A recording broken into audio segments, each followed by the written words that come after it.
पाक ने हमें एक मरतबा फिर मिल बैठ कर अपना और अपने महबूब का जिक्र करने की तौफीक। सुबहान अल्लाह। आगे दो जहाँ अहमद मुस्तफ़ा मोहम्मद मुस्तफ़ा सल्लल्लाहु अलैहि वसल्लम। आपने साहबा कराम से फरमाया कि साहबा, अगर आपके घर के सामने एक नहर बह रही हो पानी की और आप 5 वक्त उस नहर में से नहाओ जाकर, अल्लाह अकबर। तो आप ये बताओ कि क्या आपके जिस्म पर कोई मैल रह जाएगी? तो साहबा ने अर्ज़ की कि या रसूल अल्लाह, सल्लल्लाहु अलैहि वसल्लम।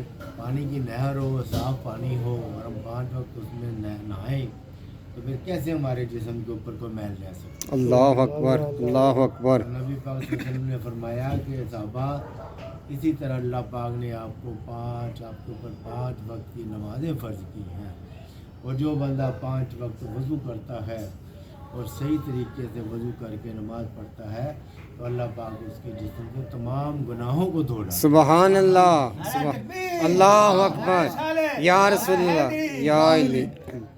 दोस्तान मोहतरम, नमाज की कितनी अहमियत है, ये हर जगह पर नमाज के लिए ताकीद की गई है। नमाज दीन का सतून है, नमाज जन्नत की कुंजी है, इस तरह की हदीसें भी मिलती हैं हमें।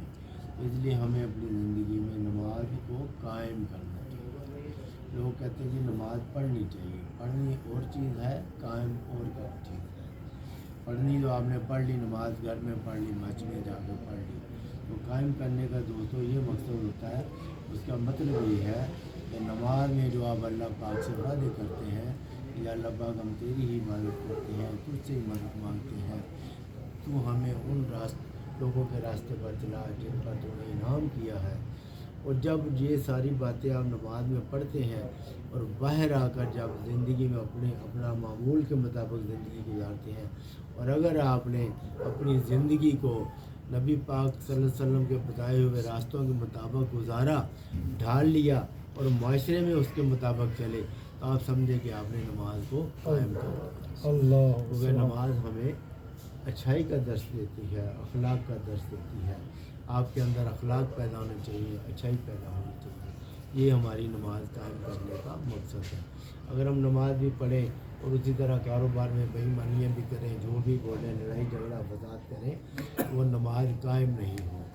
नमाज कायम उसी सूरत में होगी कि जब हम इन चीज़ों से बचें। हमें भी इन चीज़ों से बचना चाहिए। दोस्तों, हुकूकुल इबाद की बहुत अहमियत है। हुकूकुल्लाह तो है, अल्लाह पाक घर पर भी हक़ रखते हैं, लेकिन हुकूकुल इबाद की बहुत अहमियत है। हुकूकुल इबाद ये है कि लोगों के हक़, आप अपने घर में रहते हैं, आपके ऊपर आपके माँ बाप का हक़ है, आपके बहन भाइयों का हक़ है, आपके रिश्तेदारों का हक़ है। मोहल्ले में रहते हैं, आपके मोहल्लेदारों का हक़ है। दफ्तर में काम करते हैं, आपके कुलीग का हक़ है। सबका आपके ऊपर हक़ होता है। अगर आप उनके हकूक़ का ख्याल रखेंगे तो अल्लाह पाक आपको इसका अजर अता करेगा। अपनी ज़िम्मेदारियों को पूरा करें। आपके बीवी बच्चे हैं, ये उनका भी आपके ऊपर हक़ है कि आप उनकी कफ़ालत करें, उनको खर्च करें।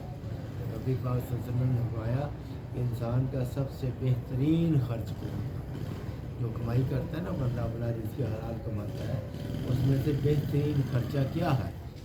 आपने फरमाया कि वो खर्चा ये है कि उस कमाई में से वो पैसा अपने बीवी और बच्चों के ऊपर खर्च। सुबहान अल्लाह।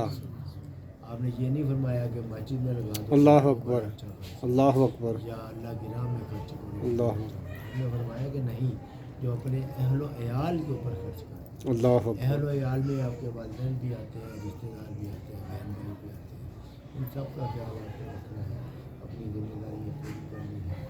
जितनी जितनी आपकी हिम्मत तौफीक है, इनका भी ख्याल रखें। इनके हुकूक हैं आपको, आपका फ़र्ज़ बनता है कि इन रिश्तों को भी कायम रखें। और खुदा न खास्ता अगर जिनके वालिदैन इस दुनिया में जा चुके हैं, तो नबी पाक ने फरमाया कि उन रिश्तों को अपने माँ बाप का इसाले सवाब करने का बेहतरीन तरीका क्या है? कि आप दुआ तो करते ही हैं, कुरान पढ़ते हैं, जो भी अमल करते हैं, उसका सवाब ऑटोमेटिक आपके वालिदैन को पहुँचता है। सबसे बेहतरीन इसाल का तरीका ये है कि अपने बाप के जो रिश्तेदार हैं, अपनी माँ के जो रिश्तेदार हैं, उनसे ताल्लुक़ कायम रखें। अल्लाह। उनसे कदर रहमी ना करें। वो जब आप वो रिश्तेदार जब आपके वालिदैन के होते हुए आते थे आपके वालिदैन खुश हो जाते थे, उनको मिलकर खुशी महसूस करते थे। आपने भी उनके बहन भाइयों को रिश्तेदारों को हत्ता कि यहाँ तक फरमाया कि अगर बाप का कोई दोस्त भी आपको मिले तो उसका भी इसी तरह एहतराम करें जिस तरह अल्लाह पाक हम सबको आमीन।